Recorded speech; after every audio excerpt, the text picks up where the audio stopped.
Imagine you go to a gastroenterologist, right? And they are looking at a scope of your stomach. Oh, that's never a fun appointment. No, not at all. And they are just shaking their head. They tell you that even though you are relatively young, your gastric lining basically looks like it belongs to a heavily stressed 70-year-old. Wow, that is a serious wake-up call. Right. So you are immediately prescribed like 2 solid months of medication. Let me guess, a huge list of lifestyle changes, too. Exactly. It's a strict, non-negotiable mandate. Absolutely no coffee, no alcohol, and 0 spicy food. Which is basically taking away all the joy in life for a lot of people. Totally. So imagine taking those prescriptions and then accidentally leaving them at home. Oh, no. Yeah. You fly to Spain and you subject your body to a grueling 100-kilometer hike under a blazing sun. That sounds like a recipe for a medical emergency. You'd think so. And you drink coffee every single morning to wake up. You drink wine every evening to soothe your muscles. So basically breaking every single rule the doctor gave you. Every single one. And yet, within weeks, your stomach is completely, inexplicably, and medically cured. I mean, that presents just a fascinating biological paradox. It's wild, right? It really is. You take a physiological system that is ostensibly failing due to inflammation, and you introduce acute physical trauma. Right, like extreme endurance walking. Exactly. Yeah. You feed it the exact dietary triggers you were explicitly warned against, and somehow the organism initiates this profound healing response. It makes no sense on paper. None at all. It really forces us to entirely reevaluate our understanding of what actually constitutes, stress on the human body. And that paradox is exactly what we are dissecting today on this deep dive. We are picking up right where we left off in our ongoing JohnChat exploration. Which I'm so excited about because the material here is just so rich. It really is. But we are shifting the format entirely today. We aren't analyzing like a polished retrospective memoir where an author has had months to sanitize their experience. Right, where they make themselves look all enlightened and perfect. Exactly. We are unpacking a raw, live-on-the-ground audio diary. And it was recorded directly from the Camino de Santiago. The famous Pilgrim's Trail in Spain. Yes.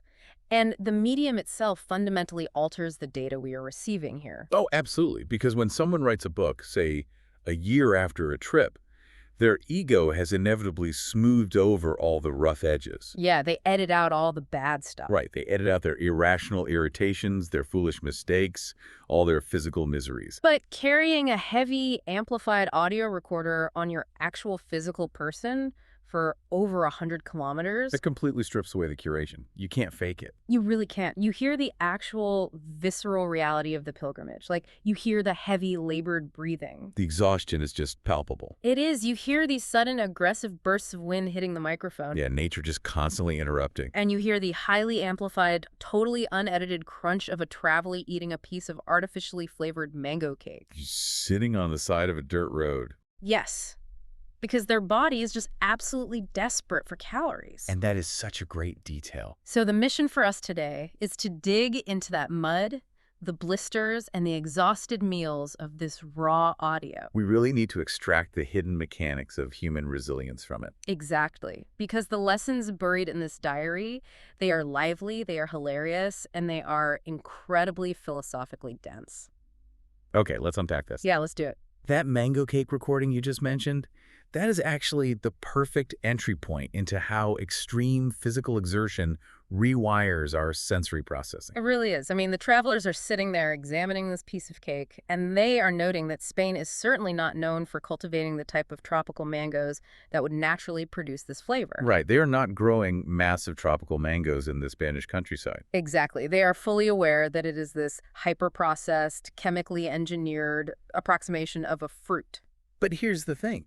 In their normal, everyday lives back in Taiwan, they would probably look at that cake and just totally critique it. Oh, absolutely. They'd read the ingredient list, scoff at the artificial dyes, and, opt for a high-end organic pastry. Yeah, something artisanal. But on the trail, you listen to the audio, and they are talking about this soft artificial cake like it is a literal culinary revelation. It's like the best thing they've ever eaten. Right. The Yeah. texture, the burst of sugar. One of them even talks about this meager 3-piece chocolate bar and cheekily admits they wanted to hoard the entire thing for themselves. For just keeping all 3 pieces. Yeah.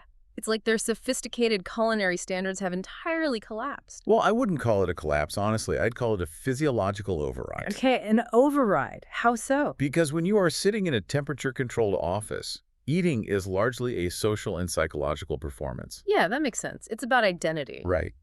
Your brain has all this surplus energy to act as a critic, filtering your sensory experience through the lens of class, status, health trends, all of that. So we are overthinking our food. Exactly. You engage this mechanism known as sensory gating.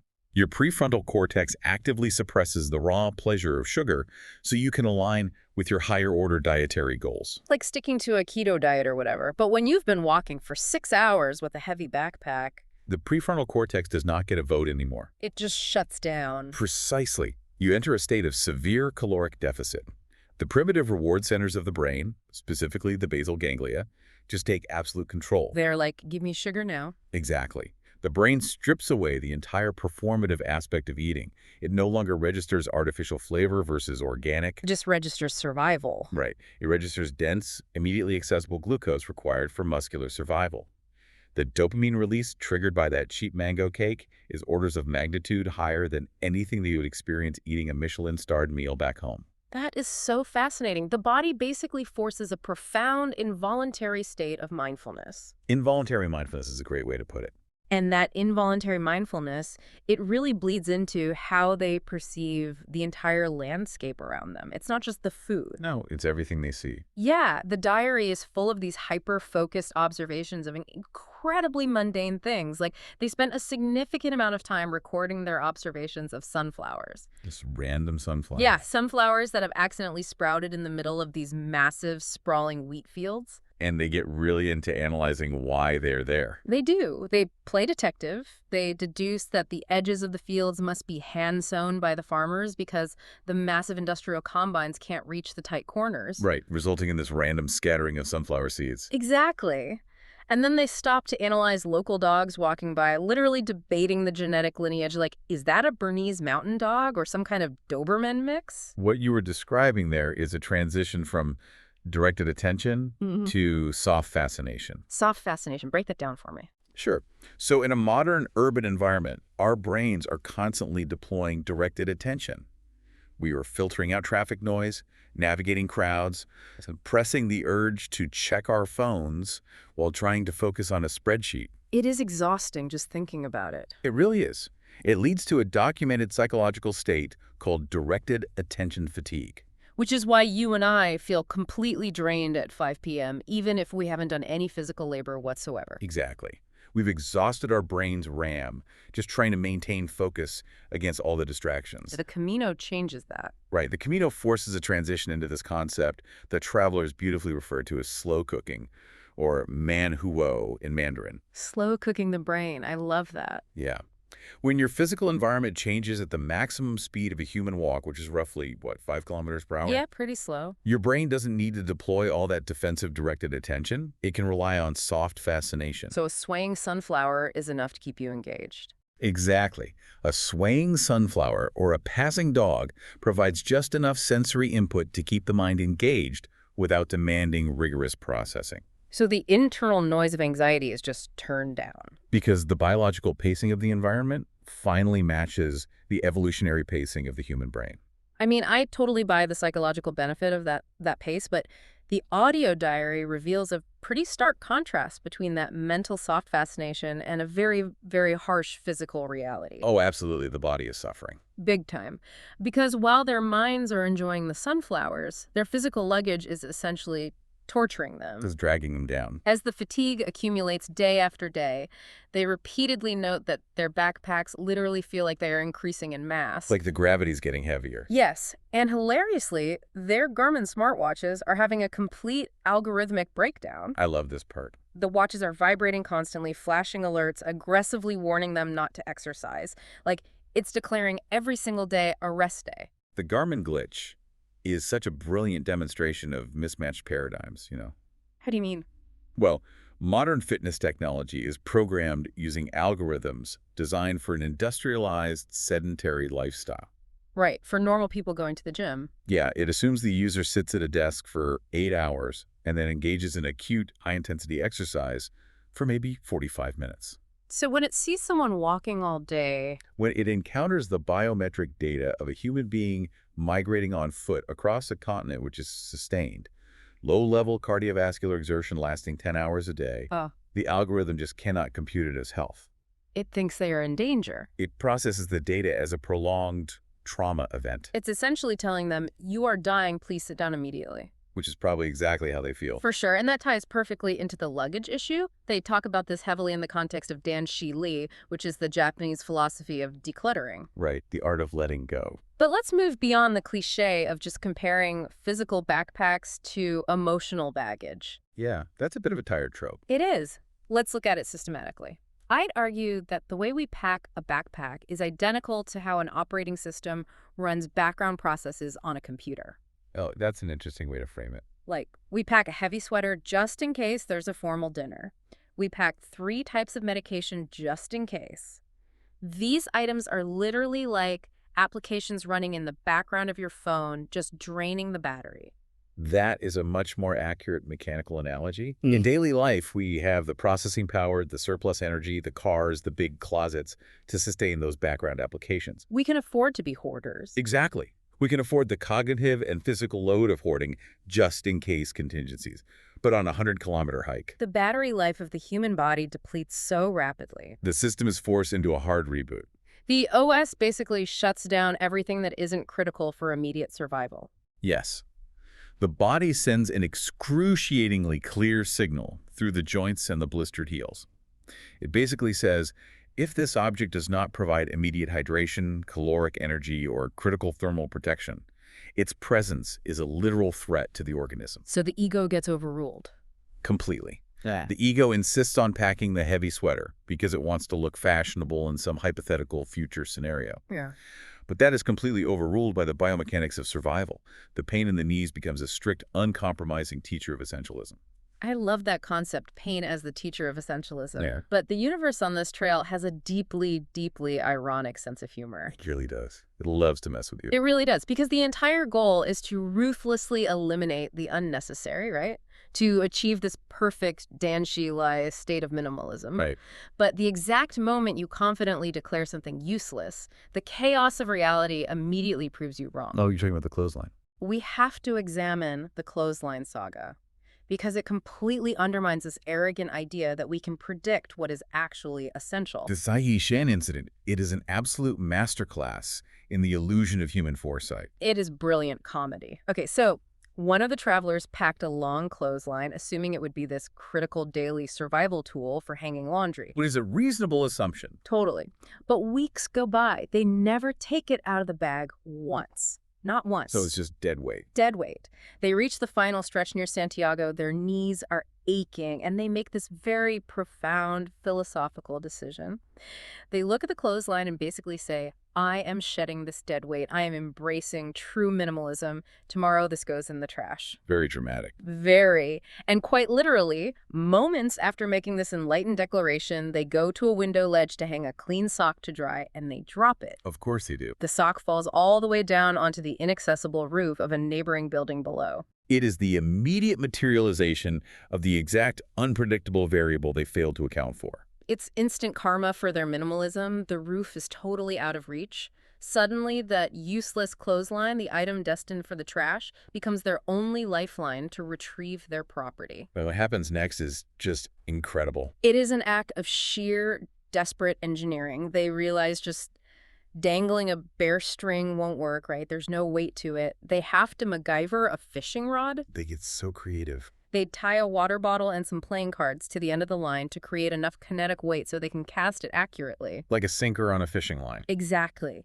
Then they take metal safety pins, pry them open to expose the sharp ends, and tie them to the line to act as grappling hooks. It's genius, honestly. And then they spend an agonizing amount of time leaning out of a Spanish window, swinging this ridiculous contraction, literally fishing for their own dirty laundry on a roof. If we break down the psychology of that moment, it reveals a really critical flaw in how we assess value in our lives. How do you mean? Well, we categorize our possessions, our skills, and even our relationships as either useful or useless, based on a highly sanitized, predictable projection of the future. We assume we know what's going to happen tomorrow. Right. The traveler deemed the clothesline useless because their mental model of the trip hadn't required it yet. They assumed the future would just be a linear continuation of the past. But the Camino operates on nonlinear chaos. Exactly. The drop sock is a classic black swan event. Right, the highly improbable thing you didn't plan for. It is the unpredictable incident that completely shatters your risk assessment model. The clothesline story forces us to realize that true adaptability isn't just about throwing away what you think you don't need. It's about staying flexible. It's about recognizing that your very definition of need is inherently flawed because you cannot predict the future. It humbles you. It completely shatters the illusion that you are the competent director of your own journey. The trail will humble you every time. And if the clothesline shatters your competence with objects, Yateng's story in Pamplona utterly destroys the illusion of competence in leadership. Oh, the Pamplona narrative. That is arguably the most psychologically layered event in the entire audio diary. It's amazing. Let's set the environmental contrast first for the listener. For weeks, they've been walking through these serene wheat fields, experiencing the quiet, soft fascination of nature that we talked about. Very peaceful, very predictable. Right. Then Yateng wakes up at 4 a.m. in Pamplona to get an early start. Now, Pamplona is a massive urban center, and it happens to be the weekend of the famous Running of the Bulls festival. Which is chaos. Total chaos. The streets are pitch black, but they are visually and acoustically overwhelming. The ground is littered with empty glass bottles crunching under his boots. Drunk revelers are still wandering the streets from the night before. The sensory overload is immense. He has transitioned abruptly from a highly structured natural environment with clear directional markers into a chaotic, human-built environment where the normal rules of the trail just seem to have evaporated. And into this chaotic void steps a Frenchwoman. This is where it gets really good. She speaks almost no English. She spots Yateng, who presumably looks relatively sober and has a backpack on, and she decides in an instant to outsource her entire decision-making process to him. Just completely trusts him. She walks up to him and says 4 incredibly heavy words. You go, I follow. That is a lot of pressure at 4 a.m. A ton. Now, I have a theory here. Yateng has no idea where the trail is. He hasn't seen a yellow arrow marker in ages. So why doesn't he just tell her, sorry, I'm lost too? What's your theory? I think it's because the ego craves the validation of leadership, even when it's completely unearned. The moment someone assumes you know the way, you act like you do. Your theory aligns perfectly with the sociological concept of the halo effect, combined with the pressure of emergent leadership. Emergent leadership, yeah. In a crisis or a state of disorientation, humans instinctively look for any signal of competence. Yateng possessed the physical markers of a guide. He had the gear, the purposeful stride. He looked the part. Exactly. When she bestowed that authority upon him, his psychological desire to conform to her expectation totally overrode his rational knowledge that he was just as lost as she was. He didn't want to let her down. Admitting he didn't know the way would require a vulnerable collapse of his ego right there on the street. So instead of collapsing his ego, he confidently leads this poor, trusting woman on a completely fabricated route. Which is a terrible idea. He marches her in circles around a dark city park. He is desperately scanning the darkness for a marker, sweating, realizing he has completely betrayed her trust. The anxiety must have been unbearable. Finally, the friction between his projected competence and reality becomes too great. He stops, turns to this woman whose feet are already hurting, and sheepishly admits, wrong direction. It is the ultimate exposure of the imposter syndrome we all carry around. And his reaction to being exposed is pure fight or flight. Oh, he completely bails. To escape the crushing awkwardness of his failure, he spots a group of young, energetic French hikers passing by. He effectively abandons his post, swiftly handing the woman off to her compatriots, and just flees into the darkness. Just runs away from the shit. Yes, and the environment responds to his psychological state. He wanders alone into this unmarked forest that he describes as terrifying. He compares it to navigating a survival horror video game. The environment always mirrors the internal state. He is entirely stripped of his authority, his direction, and his companions. Notice the sequence of events there, though. Walk me through it. First, you have the false assertion of control. Second, the undeniable failure and the shame that follows. Third, the plunge into literal and psychological darkness, to a forest. Right. It is only after he's been thoroughly humbled, completely stripped of his illusion of agency, that the trail finally provides an answer. Out of the pitch blackness, the massive silhouette of a church appears to reorient him. It's a very harsh mechanism for teaching humility. Very harsh. We often talk about spiritual pilgrimages in this highly romanticized, Instagram-friendly way. We picture someone sitting silently on a sun-drenched mountaintop, experiencing this gentle awakening. Right, doing yoga at sunrise. But if this audio diary is accurate, true spiritual growth is humiliating. It requires you to fish for your own underwear on a roof. And it requires you to accidentally lead a stranger into the woods, panic, and run away. Because true enlightenment simply cannot coexist with an inflated ego. It blocks it. As long as you are obsessed with maintaining the appearance of competence, you are walled off from genuine connection. The Camino breaks you down through exhaustion and embarrassment, but it does so to prepare you for the next phase of the journey. Which is what? Well, once your illusion of absolute independence is shattered, you finally develop a capacity to truly receive help. And the help they receive on this trail is fundamentally different from anything we experience in modern society. It really is a different paradigm. I want to look at the story of the Korean hostel owner, because it breaks every single rule of the transactional economy we live in. This is a beautiful story. So Yiteng decides to push himself to the absolute limit. He walks 45 kilometers in a single day in sweltering 35 degrees Celsius heat. That is over 90 degrees Fahrenheit. It's dangerous. From a physiological standpoint, he is redlining. He is dangerously dehydrated and exhausted. He finally drags himself to a highly rated hostel he had circled on his map, desperate for a bed. He's just done. He walks in, and the Korean owner looks at him and delivers the worst possible news. They are completely fully booked. There are no beds left. Now, in any standard commercial environment in a major city, that marks the termination of the relationship. Right. The contract cannot be fulfilled, therefore the interaction ends. No vacancy, please leave the lobby. Exactly. If you walk into a hotel in New York or Tokyo and they are full, the concierge doesn't care if you have blisters. You are a failed transaction. You're just a customer they can't serve. But this hostel owner completely ignores the rules of commerce. She takes one look at Yiteng's physical state and intervenes. She immediately fetches him a large glass of ice water. She sees the human, not the customer. She assesses the heat outside and strictly forbids him from walking another step, telling him it is medically dangerous to continue. Then she gets on her own phone. She goes above and beyond. She leverages her local network, calls a contact in the next town, and organizes private transport for Yiteng and a few other stranded hikers. She transitions from a proprietor to a caretaker. And my immediate cynical thought, conditioned by modern tourism, was, okay, here comes the massive markup. She's going to charge them 100 euros for this emergency taxi. That's what we expect. But she doesn't. The private transport, a guaranteed bed in the next town, an air-conditioned room, and breakfast the next morning costs them a grand total of 19 euros. Which barely covers the cost of the fuel and the linen. What you are observing here is not a transactional economy. It is a localized manifestation of a gift economy driven by shared identity. But how does that shared identity override her financial incentive? I mean, she could have easily profited off their desperation. To understand that, we really have to look at her background. The diary notes she is a former pilgrim herself. Ah, okay. In sociology, there is a concept regarding in-group altruism. When she looks at Yiteng, she does not see a consumer. She does not see a demographic to be monetized. What does she see? Because of her own past trauma and exhaustion on that exact same trail, she literally sees an extension of her past self. Empathy neurologically overrides the capitalistic impulse for extraction. The currency on the Camino isn't the euro.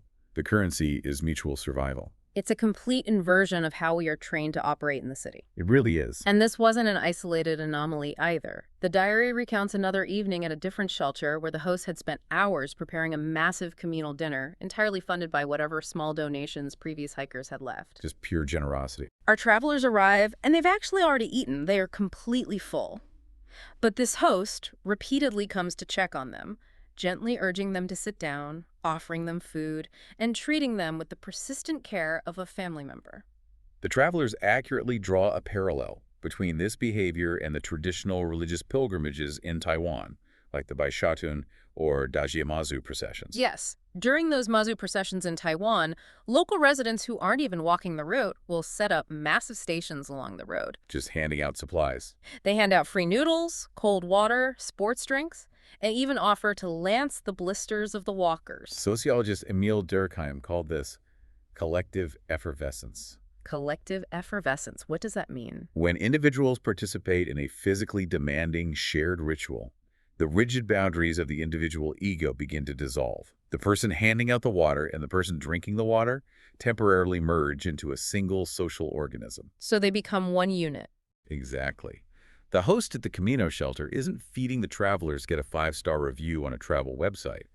They are feeding them because maintaining the health of the pilgrim is essential to maintaining the sanctity of the trail itself. So by stepping out of our normal routines, taking off our corporate uniforms and putting on a dusty backpack, we actually short-circuit the transactional wiring in our brains. We remember how to be human. But I'd argue that the psychological relief of trusting strangers, of participating in that collective effervescence, is precisely what triggers the shocking medical miracles they experience next. Oh, the somatic shifts are incredible. Because the physical healing documented in this diary borders on the supernatural, unless you understand the biology of stress. The way the physical bodies of these travelers radically alter in response to the environment provides a profound case study in the gut-brain axis and the neurology of chronic illness. Let's break down the mechanics of that 70-year-old stomach we mentioned at the start. Let's look at all the variables. You have a traveler living in Taiwan, presumably working a high-pressure job, commuting in traffic, managing a complex digital and social life. The standard modern grind. Right. Their stomach lining is so severely inflamed that a doctor explicitly bans coffee, alcohol, and spice and prescribes a heavy regimen of pharmaceuticals. They are very sick. On the Camino, they forget the pills. They introduce massive physical stress, walking 20 to 30 kilometers a day. They drink espresso, they drink wine, and the inflammation completely vanishes. How does the medical community explain that? To explain it, we have to differentiate between distress and eustress and understand the mechanics of the autonomic nervous system. Okay, lay it on me. In modern urban life, the traveler was likely suffering from chronic psychological distress. The brain perceives a looming deadline or a toxic email the exact same way it perceives a physical predator, like a tiger. So the body doesn't know the difference between an email and a tiger. Exactly. It locks the autonomic nervous system into a sympathetic state. Yeah. The fight or flight response. Which means the body is constantly flooded with adrenaline and cortisol. Precisely. And chronic cortisol exposure is absolutely devastating to the gastrointestinal tract. The enteric nervous system, which is often called our second brain, is intricately wired to our emotions via the vagus nerve. The gut-brain connection. Right. When you are in fight or flight, the body assumes you need to run from a tiger, not digest a meal. It aggressively diverts blood flow and energy away from the Or stomach. the muscles, I assume. Yes, and as a result, the protective mucosal lining of the stomach weakens, making it highly susceptible to inflammation, which is exactly why the doctor banned acidic things like coffee. So the lifestyle in Taiwan was the actual pathogen, and the stomach was just the alarm bell ringing. Yes, the stomach was just the symptom. Now, analyze what happens on the Camino. The environmental triggers for psychological distress, the emails, the status anxiety, the complex schedules are completely removed. Their only goal is linear. Walk forward. But crucially, they're engaging in hours and hours of bilateral stimulation. The rhythmic, repetitive movement of left-right walking. Wait, bilateral stimulation? That's the core mechanism of EMDR therapy, right? The Yeah. trauma therapy? Exactly. Eye movement desensitization and reprocessing. Yeah. The bilateral rhythm of walking facilitates communication between the left and right hemispheres of the brain. It is neurologically proven to help process and discharge trapped psychological stress and downregulate the hyperactive amygdala. So the physical stress of walking 20 kilometers is actually acting as a mechanical exhaust valve for the psychological stress. Yes, because it is an acute, resolvable physical stress, which we call eustress, not a chronic, unresolvable psychological one. Wow. As the brain discharges the anxiety through the bilateral movement, the autonomic nervous system finally shifts out of fight or flight and into the parasympathetic state, the rest and digest mode. So the blood flow returns. Blood flow returns to the gut. The vagus nerve signals the stomach to repair its mucosal lining. The body heals the inflammation internally. Once the lining is repaired, it can easily handle the acidity of a morning espresso or a glass of wine because the underlying structural weakness caused by the cortisol is just gone. That is absolutely wild. It perfectly explains the other medical anomaly in the diary, the traveler who suffered from chronic insomnia. Ah, yes, the sleep reset. Back in Taiwan, Their sleep architecture was completely shattered. They were waking up constantly, eventually just giving up and working at 3 a.m. Which just perpetuates the cortisol cycle. Right. But on the trail, they experience sleep so deep, so profound, that they literally fall asleep mid-sentence while typing a text message on their phone. Again, it's the restoration of biological rhythm. Chronic insomnia is often a symptom of circadian disruption and a hyper-aroused nervous system. From looking at screens all night. Exactly. On the trail, their light exposure is dictated purely by the sun. The massive caloric expenditure demands deep, slow-wave sleep to repair the muscle tissue. The brain has no choice but to initiate a total shutdown. It's the hard reboot of the operating system we talked about earlier. The hardware finally forces the software to shut down. Exactly. But it's not just their bodies that adapt to this new baseline. Their psychological capacity for wonder adapts as well. Let's look at the phenomenon they coined as church rating inflation. This is a really fun psychological observation. I found this fascinating. Jihao, one of the travelers, realizes that his baseline for being impressed has shifted dramatically. The bar gets higher? Way higher. On day one, he walks into a historical Spanish church, is absolutely awestruck, and rates it an 80 out of 100. A week later, after walking through dozens of towns, he realizes that if he saw that exact same church today, he'd only give it a 60. It is a textbook example of hedonic adaptation, but applied to the concept of awe rather than pleasure. Usually we talk about hedonic adaptation negatively, right? Like the hedonic treadmill. You buy a new smartphone, it makes you ecstatic for a week, and then it just becomes your normal phone, and you need a newer one to get the same dopamine hit. Is Zihao becoming numb to beauty? Is that a danger of the trail? It's a critical distinction. Numbness implies a loss of receptor sensitivity. What Zihao is experiencing is an expansion of his cognitive schema. Explain that. Awe occurs when we encounter something so vast or complex that it breaks our current understanding of the world, forcing our brain to build a new framework to accommodate it. On day one, a simple centuries-old church completely shatters his Taiwanese urban framework of architecture.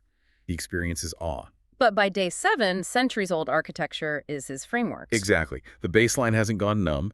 The container has simply grown larger. His capacity to process grandeurs has expanded. The phenomenon of church rating inflation proves that human neuroplasticity allows us to continually elevate our threshold for wonder. It's like working out. Yes, awe is not a finite resource. It behaves like a muscle that grows denser with relentless use. I love that. Awe as a muscle. But what makes this audio diary so incredibly charming is that right after having these profound, neurologically expansive moments of awe, they immediately pivot to arguing about cheap food and complaining about the bathroom. They snap right back to reality. They do. The juxtaposition of the sacred and the deeply mundane is what makes it feel so real. Let's transition into the practical realities of how this spiritual journey actually functions on a daily basis, starting with the infrastructure. Because the accessibility of this trail completely upends our assumptions about rugged adventure. It really forces us to redefine who a spiritual pilgrimage is actually built for. When you picture hiking 100 kilometers through the mountains of rural Spain, you naturally assume it is an exclusive activity for the hyperfit, the able-bodied, the elite athletes. You imagine it's just for the rugged outdoorsy types. But the travelers specifically note a moment where they descend a steep, incredibly rugged mountain path. It's exhausting, difficult terrain. And yet, when they reach the bottom, out in the middle of nowhere, they find public toilets that are immaculately maintained and fully wheelchair accessible. Which is amazing. But they realize that the trail's infrastructure is actively, purposefully designed to accommodate physical disabilities. That architectural choice is a profound philosophical statement by the caretakers of the trail. How so? Because building a wheelchair ramp in the middle of a mountain is incredibly logistically difficult and expensive. Why go to the effort? Because infrastructure is the physical manifestation of a culture's values. If the Camino only provided facilities for the able-bodied, it would implicitly state that spiritual transformation and communion with nature are privileges reserved for the physically elite. It would be gatekeeping enlightenment. Exactly. By investing the capital to ensure that even the most remote sections of the trail are accessible, the caretakers of the Camino are stating unequivocally that the journey belongs to everyone. It democratizes the concept of pilgrimage. It says that physical limitations should not be a barrier to spiritual participation. The democratization of enlightenment. I love that. And that philosophy extends directly into the economics of the trip, which absolutely blew my mind. The cost is shockingly low. When we think of traveling to Europe for self-discovery, we think of the eat, pray, love aesthetic. We think of luxury retreats. The travelers in the diary note that a curated luxury European tour can easily cost upwards of 200,000 new Taiwan dollars. That is a massive financial barrier for most people. But the Camino operates in an entirely different financial universe. The contrast in capital requirement is staggering. They mentioned meeting a young college student on the trail. This student didn't have a trust fund. They literally worked 5 different part-time jobs just to scrape together the 30,000 NTD required for the base airfare to Spain. Just to get there. And once they arrived, the daily cost of survival was minuscule. The travelers calculated that they were living on roughly 1,000 NTD a day. Which translates to approximately 10 to 14 euros a day. 10 euros. You cannot survive in most modern cities on 10 euros a day.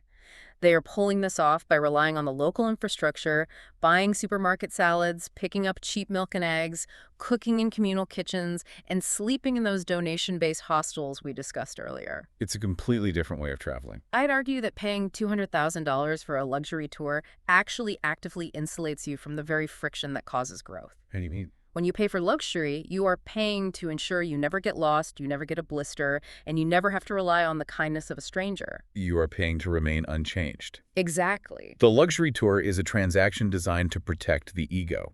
The Camino, at 10 euros a day, is an immersion designed to dismantle it. The low financial barrier ensures that anyone with the sheer willpower to put one foot in front of the other can participate in this economy of transformation. But no matter how transformed you become, no matter how much your ego is dismantled by the trail, the audio diary proves that you can never truly escape your cultural hardwiring. We always carry our culture with us. And nothing reveals that hardwiring faster than food.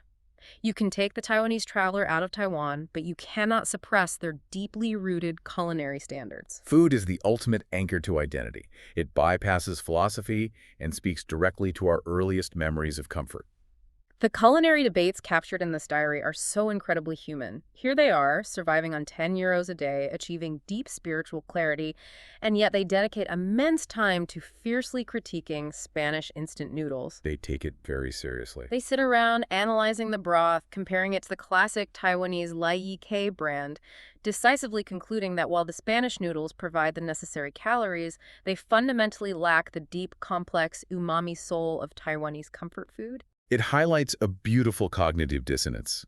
They are shedding their physical baggage, embracing the minimalism of Danshi Lai, but they absolutely refuse to shed their culinary heritage. And when they finally decide to break into their emergency stash of actual Taiwanese instant noodles that they hauled across the world, it becomes an event. Oh, I'm sure it was glorious. They cook it in the shared hostel kitchen. The rich, salty, intensely fragrant aroma completely takes over the space. They notice the other European hikers who are sadly eating plain pasta or cold sandwiches, openly staring at them with intense jealousy. The power of a good bowl of noodles. The contrast is so funny that they start joking about abandoning their lives in Asia, moving to the Spanish countryside, and opening a stinky tofu or Taiwanese fried chicken stand right on the pilgrim path. They're convinced they would become instant millionaires. It's a humorous moment, but it underscores a deep sociological truth. Even in the midst of profound, universal human experiences like suffering and healing, our specific cultural lenses remain intact. And their observations about the dynamics of sharing food prove that some human behaviors are just universal, regardless of culture. We get these brilliant, relatable anecdotes about the politics of the communal plate. The food politics are always complicated. They tell a story about a friend back home who loves sharing meals with his son. It's a beautiful bonding ritual. But then the son hits puberty, undergoes a massive growth spurt, and his caloric demand skyrockets. He becomes a vacuum. Suddenly, the father finds himself going hungry at his own dinner table. The bonding ritual collapses, and the son has to officially demand his own separate plate because the biological imperative of hunger overrides the social nicety of sharing. It's the breakdown of the communal resource under biological pressure. Exactly. And the other story is even better. The classic one-bite dilemma. They talk about a triathlete friend whose girlfriend insists every single time they order dessert that she doesn't want her own portion. She firmly states she only wants one bite of his tofu pudding. We all know how this ends. But through some inexplicable magic, that single bite continually manages to consume two-thirds of the entire bowl. It is this universal, hilarious frustration. It proves that no matter how much awe you experience, no matter how much your nervous system heals, you are still going to fiercely guard your portion of dessert. These anecdotes really ground the narrative. They prevent the audio diary from becoming a pretentious spiritual lecture. They remind us that enlightenment doesn't turn you into an emotionless monk. It just makes you a more self-aware version of the flawed, funny, dessert-guarding human you already were. And sometimes the raw reality of the trail simply prevents you from capturing the magic at all. There's a moment where a traveler experiences this whimsical, almost fairy tale occurrence. A rooster crows exactly 4 times, seeming to perfectly signal the 4 members of their group. It's a very poetic, magical detail. The traveler pulls out their phone to document it, to text this poetic moment to a friend, and they are so deeply physically exhausted that they literally fall asleep mid-sentence while typing the text. The physical toll of the journey violently interrupts the attempt to curate the narrative. Which perfectly encapsulates the entire essence of the audio diary, the reality of the body overriding the desires of the ego. So we have unpacked this incredibly dense, noisy, and beautiful recording.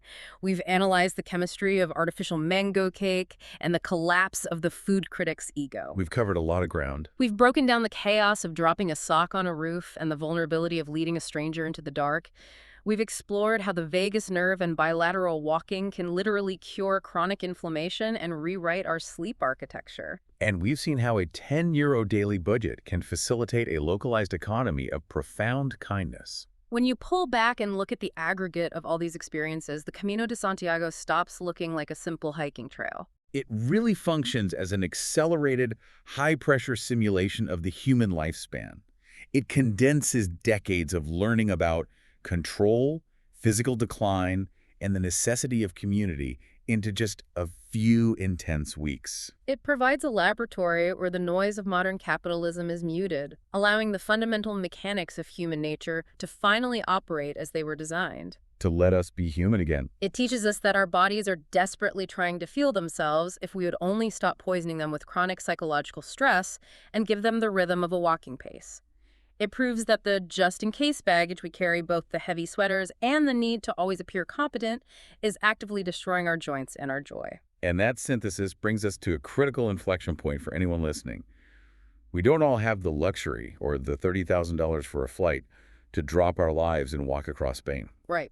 Most of us can't do that. But the underlying mechanics of the Camino can be applied anywhere. Exactly. You don't need to be in Pamplona to get lost, and you don't need a medical crisis to realize you are carrying too much weight. The physical act of carrying every single item required for your survival on your own back for 100 kilometers is a brutal, uncompromising teacher.